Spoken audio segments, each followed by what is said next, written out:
To support my soft-hearted legitimate sister, I married into the same family as her. She married the young general. As for me, I married the general, his father. After the wedding, the young general brought home a pregnant damsel in distress from the battlefield. My elder sister wiped away her tears, speaking with rare determination. Sister, I want a divorce. Me, fine, if you're leaving, I'm leaving too. Little did we know, before the divorce papers could reach the young general. We heard he'd been punished by kneeling in the ancestral hall. His father stood expressionless with the family discipline rod, lashing him until his flesh split open. Ungrateful son, if you want to make your father a widower, just say so. Hello, everyone, welcome to my channel. Subscribe us to read wonderful novels every day. Now the story begins. I am the illegitimate daughter of the imperial censor's household. My legitimate elder sister and I are the most harmonious pair of half-sisters in the entire capital. No other reason, it's all because my sister is as soft as a ripe persimmon. I lost my mother at a young age and was raised in a Taoist temple during my childhood. Having witnessed the fickleness of human relationships, I unsurprisingly grew into a venomous woman who recognizes no kinship. Before the banquet, I deliberately stepped on the hem of her dress to make her lose her composure. Reap. The sound of brocade tearing, she turned to see the torn hem, then looked at me, her reaction slightly delayed. I'm sorry, I didn't mean to put my skirt hem under your feet. Me, what? She seemed a bit simple-minded. I have little interest in bullying someone who's both dim-witted and kind-hearted. In fact, when she was framed by others, I even stepped forward out of contempt for those who prey on the weak. The scheming woman who framed her failed in her plot and demanded of me, Jiang Shushue.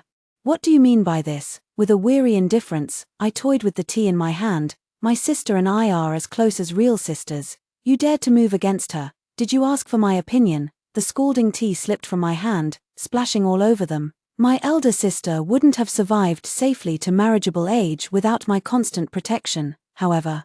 Yet in just these 3 short days between her wedding and homecoming, when she wasn't under my watchful eye, someone had already tried to bully her again, treating her like an easy target. Her husband was the highly sought-after young general, Pei Huai. It should have been a good marriage, but he was unruly and untamed. Rumor had it that he couldn't let go of someone in his heart, so he completely disregarded the dignity of his lawful wife, leaving her to guard an empty chamber and become the laughingstock of the capital. My poor, ill-fated girl, her mother, always indecisive, could do nothing but hold her daughter and weep incessantly. Even my father, who normally dared to admonish the emperor himself, could only sigh repeatedly. Endure it. There's nothing to be done. After all, you're married into their family now. Moreover, the Pei family controls the military power in the northwest. What can our family possibly do about it?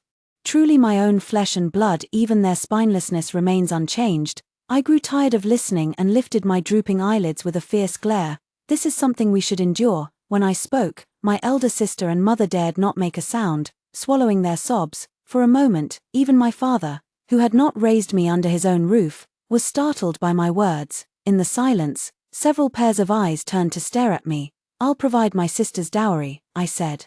My birth mother and father were incredulous. You want to be Pei Huai's concubine? No. Under their bewildered gazes, I enunciated each word clearly. I want to be Pei Huai's mother. I won't be Pei Huai's bride, but I can be his new mother. Pei Huai's father, Pei Shuo, the central general who holds military power, has been widowed for many years and has never remarried. By marrying Pei Shuo, I would gain the legitimate authority to discipline Pei Huai, making him realize whose elder sister he had offended. Mind this vicious woman's. I am a vicious woman well versed in human nature. With just 3 sentences, I made Pei Shuo agree to a grand wedding with all the proper rites and an 8-carriage procession to welcome me into his household. Pei Shuo, you've been widowed for years, and people outside say you were injured on the battlefield, left impotent. I can act. Marry me, and I'll make sure the entire capital knows you're very capable. A man of high status and great power who dares not take a wife, with only 1 son to his name. What else could be the reason? When it comes to analyzing household affairs, I'm a professional. Pei Shuo, what? The great general who roamed the battlefield carried the harshness of desert winds and scorching sun in his every gesture. He raised his eyes to meet mine. Is that so? That moment seemed to stretch into infinity. Suddenly, the tension that had reached its peak dissipated completely. Pei Shuo let out a wry laugh. Fine, in the future, I'll trouble Miss Jiang II to cover for me. Pei Shuo had been a widower for many years, and now that he was finally taking a wife, Countless people wanted to see what kind of beauty could possibly win him over during the wedding festivities, including Pei Huai. He was the reason I came to the Pei family. So when Pei Huai was stopped outside the bridal chamber, I crouched by the wall to eavesdrop.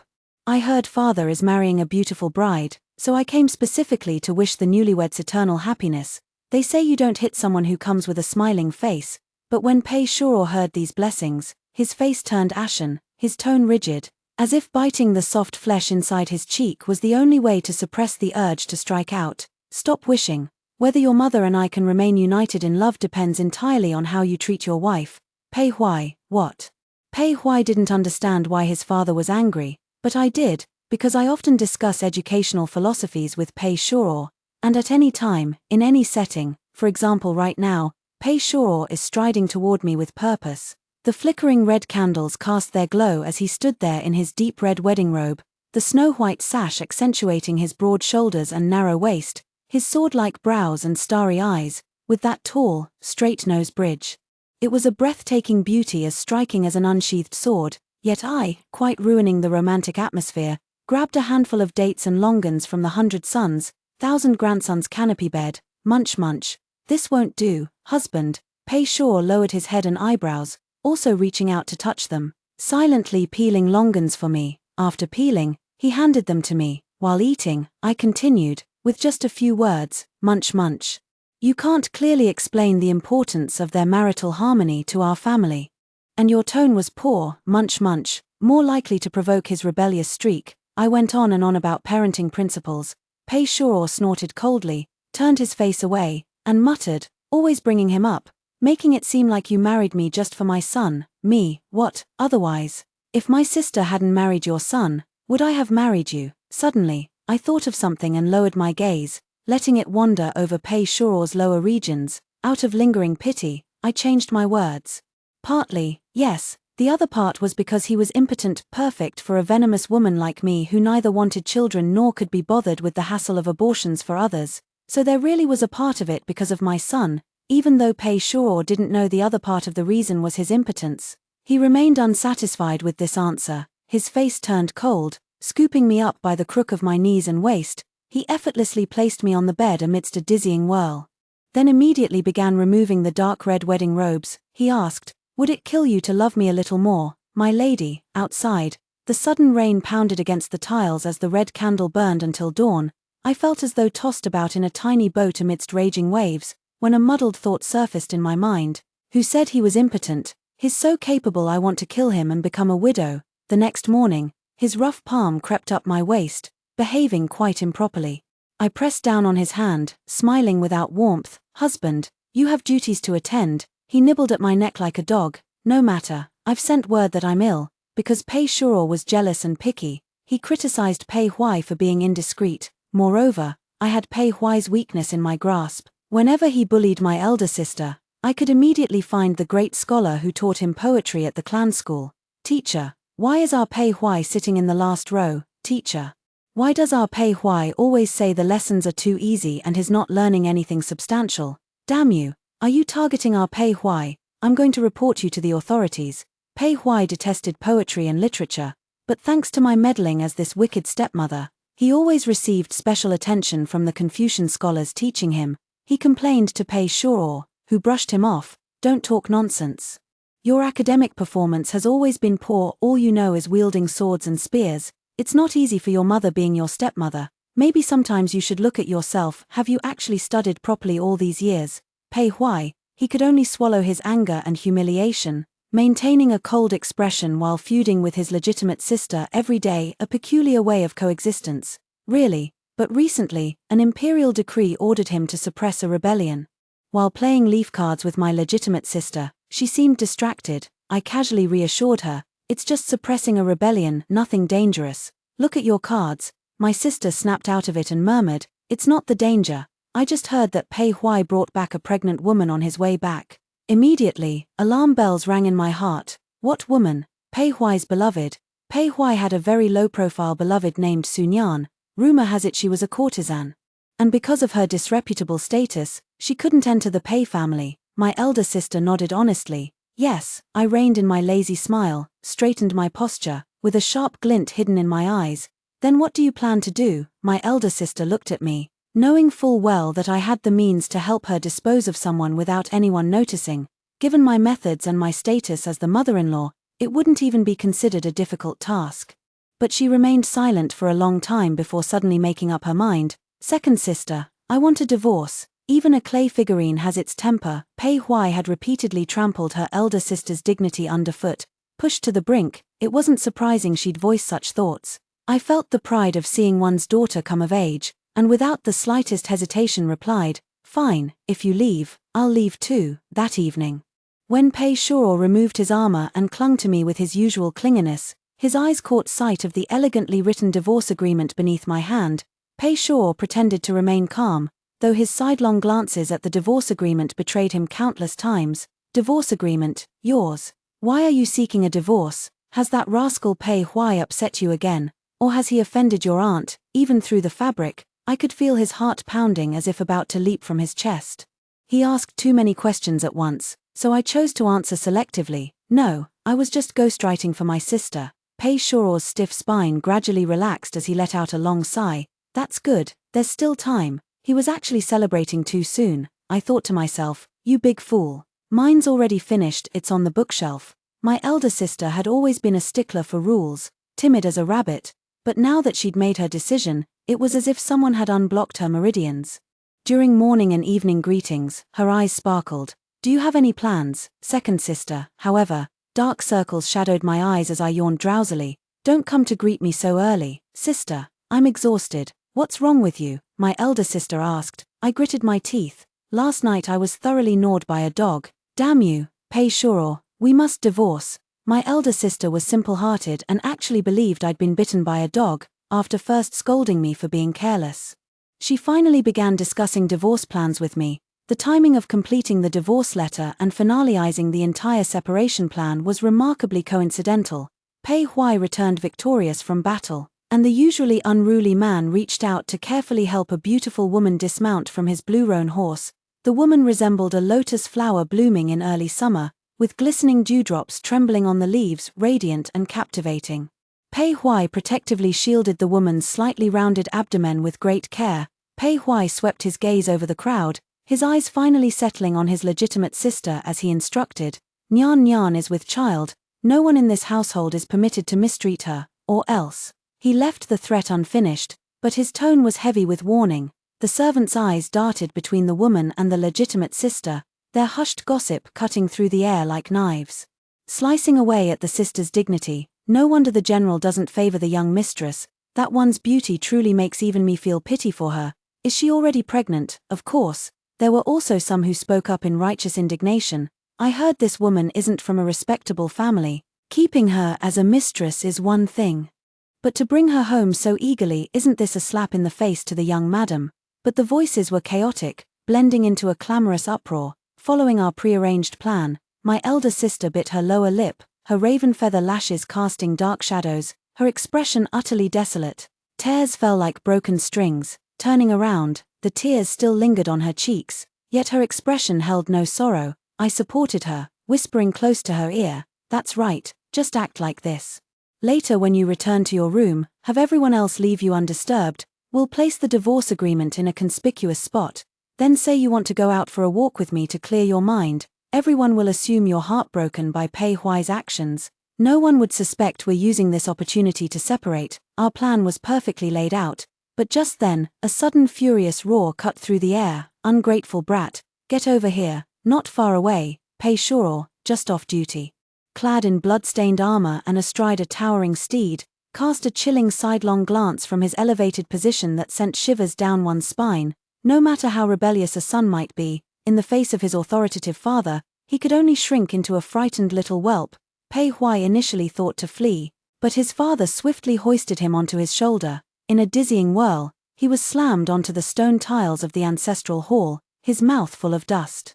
My legitimate sister and I stood on the corridor leading to the ancestral hall when a servant came to report, "Young General has been punished to kneel in the ancestral hall." Soon another servant came to report, "The family head has called for the family discipline." The ancestral hall was solemn and dignified, and even Pei Huai, who was being whipped, only whimpered softly, Yet Pei Shuo's voice could be heard clearly by my legitimate sister and me. Think you're something special now, huh?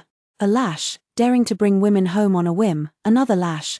Though Pei Shuo's face remained expressionless, each time he raised his whip, one could sense the icy fury flashing in his eyes. Ungrateful son, if you want to make your father a widower, just say it outright. My elder sister stood outside the ancestral hall, the shadows of tree branches falling across her brows, making it impossible for me to discern her expression for a moment. My heart sank as I asked her, "Are you still planning to divorce him?" She had always been lenient with others and easily swayed. Now that she'd seen Pei Shuo willing to stand up for her, who knew how deeply moved she might be. Moreover, after Pei Huai was severely beaten, he would inevitably become more restrained. My elder sister would probably waver in her heart, wouldn't she? She retorted, "What about you? Originally, the main reason I married into the Pei family was to support my elder sister, so naturally, I would follow her lead when leaving. It's up to you. I'll leave if you leave. Who would have thought?" To my surprise, she said, "Then I want a divorce." Perfect. Moreover, under my influence, my elder sister had become a woman of action. She turned and left without hesitation, her back resolute. I grabbed her wrist, forcing her to stop. "Wait." My elder sister turned back in confusion. I continued, "Everything outside requires money to smooth the way. It's not like being in the mansion. Take everything we can carry now, so we won't have to worry about running short on silver notes later. The current situation isn't what we planned, but since Pei Huai is still receiving family punishment in the ancestral hall, let's not miss this opportunity." I led her back in a hurry. "The box in the household accounts containing silver notes and land deeds, valuable, grab it. The rosewood canopy bed I've slept in for years had it carried away. Every valuable item was thoroughly looted. Even the gold leaf on the pillars was scraped off by me." Eldest sister, "What?" Laden with bundles large and small, I asked her, "What about your things? Did you bring everything?" The elder sister pondered for a moment, then, she swiftly turned into the small kitchen, where a retired imperial chef from the royal kitchen was working. His signature dish, phoenix-tailed shrimp balls, was crispy and delicious. Pack and take away.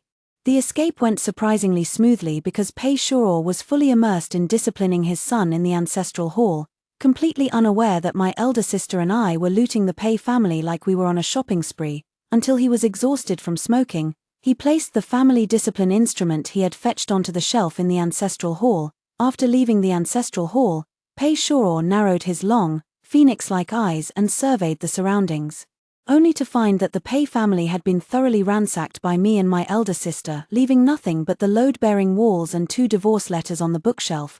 Pei Shuo, and Pei Huai's reactions were something neither my legitimate sister nor I could predict. However, halfway there, I stopped. "What's wrong?" My sister huffed and puffed while carrying the luggage, nearly bumping into my back as she failed to see the path. I said, "We can't go home." Those 2 cowards at home didn't even require Pei Shuo to intervene personally, just a word sent by his messenger, and they'd have shipped me and my elder sister back untouched. In fact, they'd probably have warned us to behave and stop making trouble. So we came to an agreement. We detoured to a security escort agency, hired over a dozen armed escorts, changed carriages multiple times along the way, wandering from the northwestern deserts all the way to the misty, rain-drenched Jiangnan region. Thus began our carefree, leisurely, and utterly unsupervised celestial existence. From then on, the world lost 2 women suffering in the inner chambers, and gained 2 wealthy, beautiful young widows. In the blink of an eye, 2 years had passed. The story of how the Pei family's mother-in-law and daughter-in-law joined forces to divorce and clean out the Pei household became essential gossip in the capital's tea-time conversations. The Pei family had even posted notices offering 1,000 taels of silver reward for any information leading to our whereabouts. For a time, peddlers, laborious, and street idlers were all searching for traces of us. But time has erased all evidence, and now no one speaks of it anymore. Even the missing person notices have yellowed and curled at the edges. I figured the Pei family, having lost some assets, should have recovered by now and cooled their anger, so at this very moment, my legitimate elder sister and I found ourselves in the newly opened Nanfeng Gardens VIP lounge in the capital, ordering over a dozen male attendants to serve us. Some massaged shoulders, others kneaded legs, while a few peeled grapes, poured wine, or danced for our entertainment. Everything is available. My elder sister seemed a bit reserved. While I was the one being pampered with attendants on both sides, I coaxed her, "Don't be shy about playing around with them. Don't you think that young attendant looks like Pei Shuro? Shall I assign that one to you? She squinted to make out. It really does look alike, I added, not just the looks, but the demeanor too. The elder sister, even the mannerisms are similar. If the voice matches too, it would practically be the same person. At this point, our hearts skipped a beat. And we exchanged startled glances. Sure enough, upon hearing a familiar voice, fleeting moments of desperate intimacy suddenly flashed through my mind. Jiang Shushue. I look up. At this moment, the trees stood still, the wind ceased. Not far away, the young man I had mistaken for a courtesan was draped in a fox fur cloak, his sharp eyes unblinking as they fixed on me. The ferocity in his gaze was impossible to conceal. It was unmistakably Pei Shuro. I had long anticipated this scene in my heart. Though my spine stiffened as if struck by lightning, I still managed to respond with composure. Speak quickly if you have something to say. In the blink of an eye, my previously bashful elder sister snatched the young male entertainer from my arms and simultaneously covered my venomous mouth. She genuinely feared Pei Shuro might beat me to death, taking all the blame upon herself. Father-in-law, it was I who insisted on begging Mother to bring me to this unsavory place. Mother did reprimand me, but she simply couldn't withstand my persistence, so Pei Shuro shot her a glance, his tone inscrutable. Make time to invite physician Zhong to examine your spine. I fear at such a young age, your back isn't strong enough to carry such a heavy burden. With just a few words, he settled the matter and silenced his elder sister, leaving her no room to argue. His temper was truly fiery. I suggested he drink some water to cool his anger. Pei Shuro took the tea and sipped it, his drooping eyelids lifting to reveal his sanpaku eyes and the dark mole at the outer corner, giving him a naturally fierce look. Why are you here? But I was fearless. Whoring. What else? Of course I know how to say sweet words too, like, I just wanted to sneak back to the capital to steal a glance at you, to see if you're doing well. But I disdain telling lies. As everyone knows, when someone is rendered utterly speechless, they truly will laugh.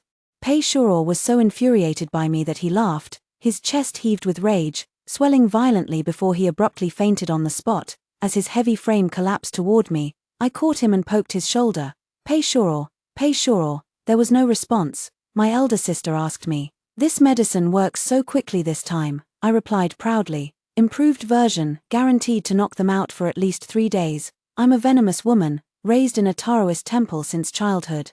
The kind who appears pure as moonlight but dabbles in mercury and lead behind closed doors. This wasn't the first time we'd encountered pursuers, but each time, my medicine had successfully knocked them out. Let's go. I brushed off non-existent dust from my dress and reached out to my elder sister. Don't just stand there. Pei Shuro's perspective. Darkness engulfed his surroundings as his eyelids grew unbearably heavy. Pei Shuro wanted to call out to Jiang Shushue, begging her not to leave. But she merely lowered her head, severed her skirt's hem, and left nothing but a scrap of fabric slipping through his fingers. The moment he fell, he suddenly remembered his first encounter with Jiang Shushue. At that time, Jiang Shushue had not yet come of age, had not been taken back to the Jiang family, and was still a Taoist nun in the temple. Pei Shuro was the severely wounded man she had picked up, just like the opening of many third-rate, cliched storybooks, except that, upon waking, Pei Shuro's blade was pressed against her neck, yet Jiang Shushue didn't even bat an eyelid, continuing to grind herbs with her head bowed. No wonder the storybooks say that men picked up from the streets are never any good. Since you know, why did you pick me up? She laughed. Don't worry. It's not like I'm any better myself. At this moment, Pei Shuro's face was disfigured, his tendons severed, barely able to stand, yet it perfectly matched her requirements. Test subject for experimental medicines, Jiang Shushue had many drugs with unknown effects that needed testing, including the knockout drug she was researching, an ointment to repair Pei Shuro's facial scars, and prescriptions to mend and nourish tendons and meridians. The number of medicines tested on Pei Shuro was beyond count. By the time he gradually developed resistance to the knockout drug, his relationship with Jiang Shushue had become anything but ordinary. Hearing she was a Jiang family concubine-born daughter about to return to the capital, he asked, "How about I accompany you back to the capital? I'll be your backing." Jiang Shushue, with a lazy and indifferent air, "Not particularly. I'm returning to the capital to make my mark. You're not my support. At best you're just a burden." That's what she said, yet before leaving, she still left a note for this burden, carefully instructing him to remember to change the ointment on his face. Change it 3 times a day, and remove the bandages after 7 days. The effects of the knockout drug fell far short of Jiang Shushua's expectations. Pei Shuo was only unconscious for half a quarter of an hour. When he woke up, Pei Shuo saw Pei Huai lying beside him, gripping his wrist, veins bulging on the back of his hand. He uttered just 2 sentences. The first, "I saw Jiang Shushua and Jiang Wanyan." Second sentence, "Send everyone out to search," as he uttered the final word. The armor on Pei Huai's body clanked sharply, and he responded, "Understood." Pei Shuo sat in the south wind pavilion, his gaze sharp as a blade. As he lowered his head to look at the still warm fabric of a skirt clutched in his hand, an astonishing chill flickered in his eyes. He would never allow her to abandon him again and again. I hadn't expected the knockout drug to wear off so quickly for Pei Shuo. The capital was immediately put on high alert. With strict inspections required for anyone entering or leaving, the situation was growing tense. I firmly believe the most dangerous place is the safest place. My elder sister fretted nervously. "This can't be right, can it?" I said. "Why not? Who would guess we've fled back to Nanfeng Garden?" Indeed, we had returned to Nanfeng Garden and were now seated in a room separated from the previous VIP chamber by nothing more than a single screen. Opening the window, I could see the chaos of war beyond the garden. Pei Shuo and Pei Huai rode side by side on their tall horses.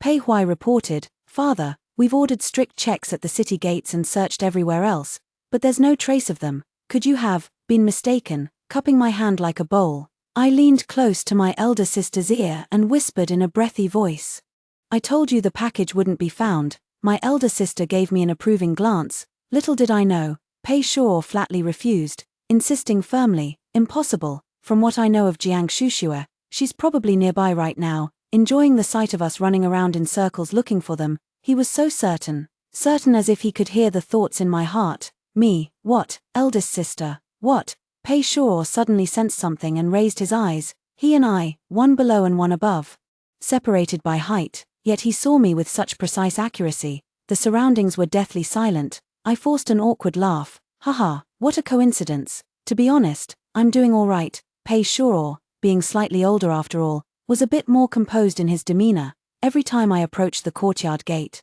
the armored private soldiers of the Pei family would stop me with their spears. "Madam, please don't make things difficult for us. Go back." After finding me, they merely locked me in the courtyard, and I wasn't subjected to any other mistreatment. As for my elder sister, Pei Huai was already unruly and disobedient. Who knew if he might go too far? I had to find a way to slip past those private soldiers and reach my elder sister. Thus, when Pei Shuo finished his shift, I had already been waiting for him inside the room for quite some time. "Why have you sent people to watch over me?" I brewed a pot of imperial gifted Longjing tea from Pei Shuo's private collection and took a sip. "I don't like being stared at by so many people." Pei Shuo wasn't hard to read, his expression unreadable between joy and anger. "Are you planning to run away again?" "Not at all, I'm not. How could it be?" Pei Shuo wouldn't believe a single word of my nonsense, his wary gaze fixed unblinkingly on me. "They're just standing guard, they won't get in your way."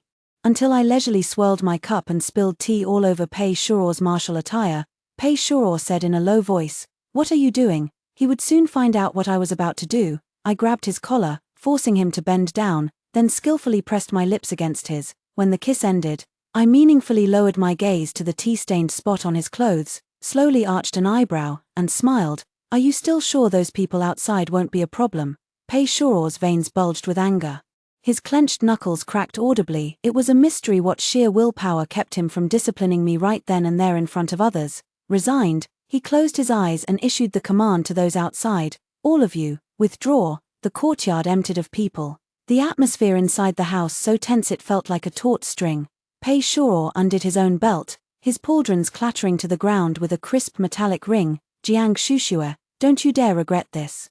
I take back what I said about Pei Shuo being steady and composed. When it comes to this, he becomes ruthless, lost in passion, reckless. I can't even remember the rest. In any case, the next day, my bones felt weak and my muscles numb, and I practically had to crawl out on sheer willpower. I hadn't climbed for long when a broad shadow fell over my head. I turned my head. Pei Shuo stood within arm's reach. "What is Madam doing so early in the morning?" Was he blind? "He's doing it on purpose," I said. "I'll visit your grave." Pei Shuo didn't get angry. He scooped me up by the crook of my knees and carried me single-handedly. Thanks." "What?" Bouncing along, I struggled a couple of times. But Pei Shuo was a military man. My resistance was like tickling to him. When he placed me on the bed, I resigned myself to the worst. Yes, I'm taking my sister and running away right now. This time, I'm not seeking a divorce, I'm divorcing you. Pei Shuo froze abruptly. His lowered lashes cast a dappled shadow, making this burly man appear pitifully delicate. Pei Huai bringing people home is his own misconduct. Why should Madame vent her anger on me? That's utterly unreasonable. I rolled my eyes, clutching the brocade quilt as I turned my back to Pei Shuo. You're hardly a paragon of virtue yourself. Pei Shuo looked puzzled. And what exactly do you mean by that? Where did this even come from? He even went and installed it. I couldn't help rolling my eyes again, fury rising as I kicked Pei Shuo away. He'd been approaching like a dog spotting a meaty bone. Who doesn't know you brought Pei Huai back from the battlefield when you were 12? The apple doesn't fall far from the tree, and you have the nerve to say your son bringing women home is improper. Weren't you the one who set such a fine example? Pei Shuo froze again, his ears grew slightly warm, and his rigid tone softened a bit. Is this why you want to divorce me? Are you jealous? I hastily retorted. I'm not. Pei Shuo didn't listen to my explanations, his lips curling up in a smile he couldn't suppress. All right, you didn't ask, it was me who insisted on explaining to you. The truth is, Pei Huai isn't my child. My gaze had just moved to the top of his head when he added, he's the orphan of my former superior. His father took great care of me in the past, but later died tragically on the battlefield.